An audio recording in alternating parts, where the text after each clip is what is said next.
कहते हैं भारत मिट्टी का देश है और इस मिट्टी की सुरक्षा करने के लिए लाखों करोड़ों जवान सरहद पर रहते हैं, जिससे तमाम लोग अपने घरों में सुरक्षित महसूस कर सकें। और इस मिट्टी की अगर सौंधी खुशबू की बात करें तो जब ये खुशबू हम तक या लोगों तक पहुंचती है तो पूरा तन बदन मंगलमय हो जाता है। शायद यही वजह है कि इस मिट्टी का वजूद आज एक भारतीय के लिए बहुत बड़ा है और इस वजूद को कायम रखने के लिए, इसका वर्चस्व कायम रखने के लिए एक ऐसा मंच दिया गया है जिससे देश की मिट्टी के बने उत्पाद लोगों तक पहुंचाए जा सकें, साथ ही जो इससे जुड़े लोग हैं उनको रोज़गार दिया जा सके। हम इस वक्त मौजूद हैं माटी कला मेले में, जहां की तस्वीरें हम आपको दिखाएंगे कि यहां पर जो देश की मिट्टी से बने उत्पाद हैं उनकी एक प्रदर्शनी लगाई गई है। साथ ही साथ यहाँ पर लोग आ रहे हैं, तो जो यहाँ पे स्टॉल्स लगाए हैं उनको भी रोज़गार की जो सुविधा है वो सरकार देने की कोशिश कर रही है। और ऐसे ही हम एक स्टॉल पे मौजूद हैं जहाँ पे हम बात करेंगे लोगों से।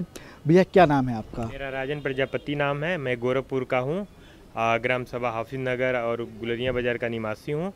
मैं यहाँ माटी कला बोर्ड द्वारा जो प्रदर्शनी लगाई गई है, जो नया बोर्ड बनाया गया है राज्य सरकार द्वारा, तो वो बोर्ड में बहुत सराहनीय कदम है ये सरकार का, जो हम लोगों को बुला के जो आर्ट है, हैंडीक्राफ्ट है, इसमें हम लोगों को मौका दिया जा रहा है। बड़े अपने जो क्राफ्ट बनाए हैं हम लोग हैंडीक्राफ्ट का, उसमें बेचने का अच्छा बहुत सुविधा है।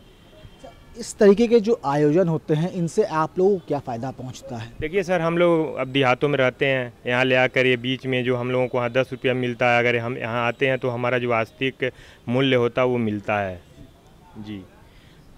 माटी कला मेला, इसकी आपने तमाम तरह की बातें सुनी होंगी, लेकिन जब आप यहाँ पे आए, यहाँ पे आने के बाद यहाँ के माहौल के बारे में क्या कहेंगे? माहौल देखिए, पब्लिक यहाँ थोड़ा हमारे ख्याल से आ नहीं पा रही है। यहाँ तो माहौल ठीक है, प्रदर्शनी अच्छी लगाई गई है, स्टॉल भी बढ़िया लगाया गया, सब कुछ ठीक है। लेकिन हमारे बीच में जो प्रदर्शनी हमारे ख्याल से कुछ, अब क्या कारण है कि पब्लिक नहीं आ रही, इसमें थोड़ा हम लोगों का मंदा चल रहा पब्लिक की वजह से।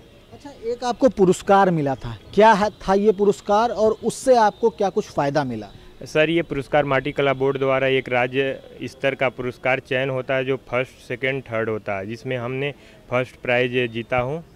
और इसमें 40,000 का गवर्नमेंट द्वारा मिलता है और सेकंड को 30,000 और थर्ड को 20,000 का ये पुरस्कार राशि मिलता है जी। सरकार तमाम तरह के प्रयास कर रही है जिससे जो मूल चीज़ें हैं देश की, हैंडीक्राफ्ट, वो अंतर्राष्ट्रीय बाजार तक पहुंचाया जा सके। एकदम। सरकार से किस तरीके की उम्मीद आप लोग को रहती है? सरकार से हम लोग बहुत उम्मीद लगा कर बैठे हैं। जो हम लोगों का प्रोडक्ट है, सांस्कृतिक है, जो अभी गाँव में छुपे हैं, सरकार ये चाह रही है कि ये प्रोडक्ट, ये हैंडीक्राफ्ट हमारे शहर में, बड़े शहरों में आए और शहर से ही, बड़े शहरों से ही विदेश में जाए। जो पूरा हम लोग निखार लाते हैं वो आना चाहिए, आ रहा भी है। सरकार का बहुत अच्छा प्रयास है। मैं धन्यवाद देना चाहता हूँ राज्य सरकार को, जो इस तरह का आयोजन कराकर हम लोगों को आगे ले आने की कामयाबी कर रही है। भैया एक चीज़ और आपसे जानना चाहूँगा, कई मेहनत लगती है, कई दिनों की मेहनत लगती है, लागत लगती है, चीज़ें लगती हैं।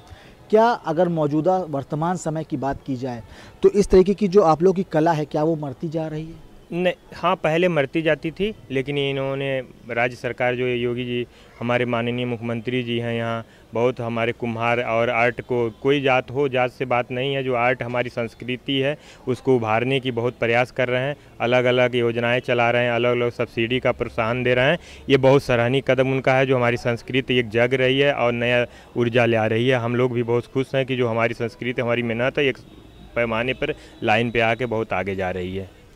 आखिरी सवाल आपसे पूछना चाहूँगा, दिवाली का त्यौहार नज़दीक है, जब आप अपने घरों में जाएंगे तो क्या इस मेले से आपकी दिवाली खुशहाल हो पाएगी? हम तो उम्मीद करके यही आए हैं कि हम दिवाली अपनी खुशहाल बहुत बढ़िया मनाएंगे और उम्मीद भी रखते हैं कि ऐसा ही होगा।